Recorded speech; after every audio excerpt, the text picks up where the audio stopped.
ہمارے آج کے دور کے اندر بھی سب سے بڑی مشکل یہی ہے.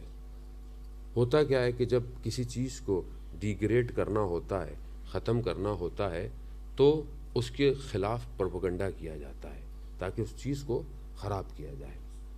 اس زمانے میں کہ اس سے پہلے یہ کلام سرائیت کرتا، یہ گفتگو لوگوں تک پہنچتی، ابو جہل نے یہی کہا کہ یہ مجنون ہو گئے ہیں، یہ دیوانے ہو گئے ہیں، تاکہ کیا ہے لوگ ان کی بات کو ایکسیپٹ نہ کریں.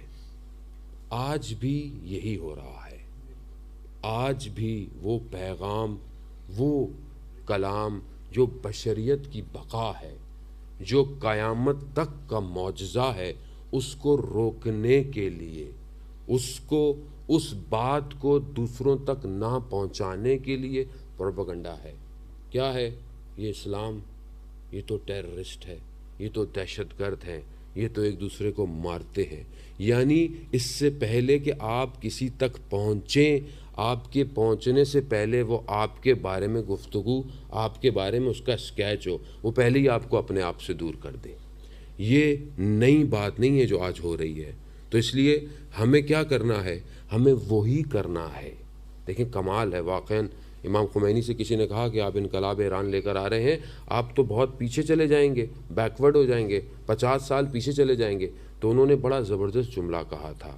انہوں نے کہا تھا تم 50 سال پیچھے جانے کی بات کرتے ہو، میں تو 1400 سال پیچھے جانا چاہتا ہوں. ہاں عزیزان محترم، یعنی ہمیں بھی پیچھے جانا پڑے گا. ہمیں اس زمانے میں جانا پڑے گا کہ میرے رسول نے کیا کیا اس زمانے میں، کہ آج پوری دنیا کے اندر ہر گھنٹے کے اندر اشہد ان محمد رسول اللہ ہو رہا ہے.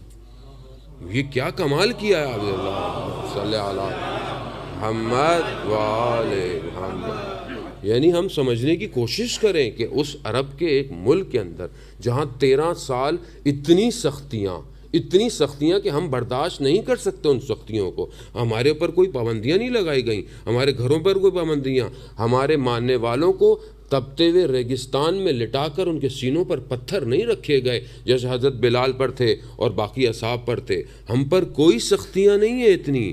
مگر آپ دیکھیں کہ ان سختیوں کے دور میں رسول نے کیا ایسا کام کیا کہ آج پوری دنیا میں سب سے زیادہ نام جو مشہور ہے وہ محمد کا نام ہے.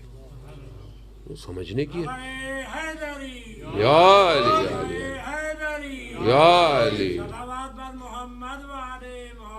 اللہم صلی علی محمد وآل محمد. مسئلہ کیا ہے؟ مسئلہ یہی ہے. دیکھیں دشمن پوری وہی کوشش کر رہا ہے، وہ اس وقت سے کوشش کر رہا ہے اس کو روکے، اس پیغام کو روکے، اس شخص کو روکے، اس ہستی کو روکے. دیکھیں دنیا کے جتنے بھی سائنسدان، ٹیکنالوجی، تھیورٹ، فلاسفر جب بھی آتے ہیں، جب بھی وہ کوئی اپنی ایک آئیڈیالوجی تھیوری پیش کرتے ہیں تو وہ کیا کہتے ہیں؟ یہ میری تھیوری ہے. آئنسٹائن آیا، اس نے کہا میری ہے. ایڈیسن نے کہا یہ میری ایجاد ہے. جو بھی شخص آیا، جو ہیومز آیا، اس نے بولا یہ میرا شک ہے، یہ میرا فلسفہ ہے. یعنی دنیا کا جو بھی شخص جتنے کمال تک پہنچا، اس نے اپنی تھیوری کو اپنے آپ سے نسبت دی. مگر کمال ہے ان ہستیوں پر کہ یہ جتنے کمال تک چلے گئے، انہوں نے کیا کہا؟ رب لا تقلنی الی نفسی طرفۃ عین ابدا.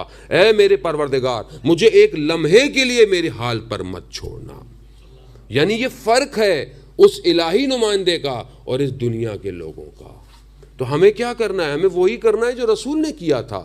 میں نے پہلے بھی کل بھی آپ کی خدمت میں عرض کیا، اور پھر میں معذرت چاہتا ہوں. بعض لوگ کہتے ہیں کہ مجلس خشک ہو جاتی ہے. مسئلہ خشک مجلس کا نہیں ہے، مسئلہ اس عمل کا ہے، اس پیغام کا ہے. یعنی ہم کب تک بیٹھ کر مجلس صرف لذت کے لیے سنیں گے؟ جب تک ہمارے اپنی ذات کے اندر تبدیلی نہیں آئے گی. میری ذات میں سے رسول کی ذات کو ظہور کرنا پڑے گا. مجھے چلتے پھرتے اپنے آپ کو اسلام کا پیکر بنانا پڑے گا. تبھی وہ آخری منتظر آئے گا کہ جو نام محمد ہے، جس کا سایہ نہیں ہے، جس کے لیے رسول خدا نے حدیثیں کہی ہیں، جو اسلام اور قرآن کی حکومت کو قائم کرے گا، اس کو چلتے پھرتے وہ پیکر چاہیے جو کربلا میں موجود تھے.